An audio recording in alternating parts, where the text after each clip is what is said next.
2.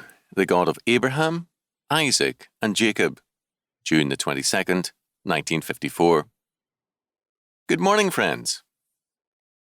Last week we dealt with God's answer to Moses' question asking for a definition or a naming of God. We found that God's answer was simply this: I am that I am. God refused to define himself. Instead, he revealed himself. God, the self-sufficient and self-existent being, is beyond the comprehension of man. For to understand God and to comprehend him, we would have to have the mind of God.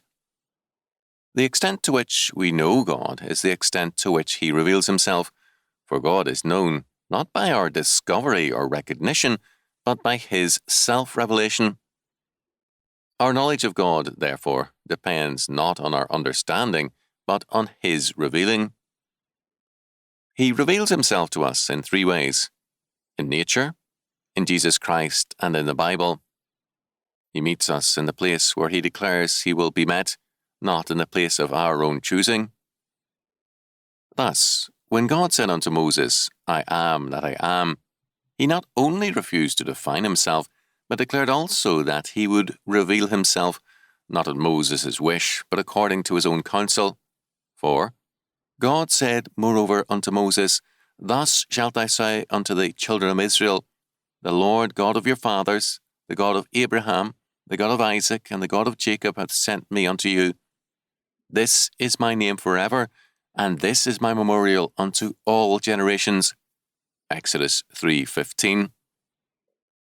God thus made 2 things clear to Moses. First of all, he asserted himself to be the only true God, eternal, self-dependent, and utterly free. I am that I am. This is my nature forever. Second, he declared that his memorial had been made known to all generations, and that his memorial revealed his nature and his name. Jehovah, I am that I am. What was this memorial which God left to all generations, which definitely includes us, to witness to his name and nature? According to his own statement, it was this, that he was the God of Abraham, the God of Isaac, and the God of Jacob. This is an expression which we find often repeated in Scripture. Some years ago, when I was much younger, I wondered about that phrase. It seemed to me a poor way of describing God. After all, how much good was there in Abraham, Isaac, and Jacob for God to describe himself to all generations by calling himself their God? In terms of the Lord and his requirements, these men were sadly lacking. Abraham lacked moral courage on occasions and was ready to surrender his wife to another man to save his life, and his son Isaac proved to be equally weak. Abraham found himself in a sorry mess with Hagar and Ishmael and unable to act decisively or forcefully. Isaac favored and pampered a no-account son and divided his family. Jacob cheated his father, was cheated by his wives, his father-in-law, and his sons. His family was a long series of scandals. For God to reveal himself to all generations as Jehovah, the God of Abraham, Isaac, and Jacob, seems at first glance a very strange kind of self-revelation, and yet it is precisely in this memorial that we find him revealed in power and in truth. There was, in these 3 men, no good thing. The only good thing in any of them was this, that the Lord called them out of darkness, made them his people, identified his redemptive purpose with their name, and blessed them accordingly. The only good thing, therefore, about Abraham, Isaac, and Jacob was the Lord. That the Lord redeemed them and worked in and through them was nothing but pure grace. Not one of these 3 had any claim on God.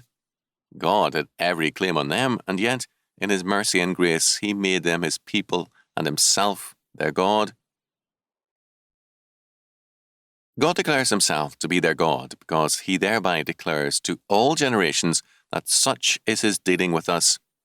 We are saved not by our intelligence or our understanding, not by our good works or good thoughts, not by anything we can do or be, but by the pure and sovereign grace of God. Abraham, Isaac, and Jacob did not find God. God found them. This is his memorial to all generations, that he who is the eternal and self-sufficient one makes himself the God also of dying men.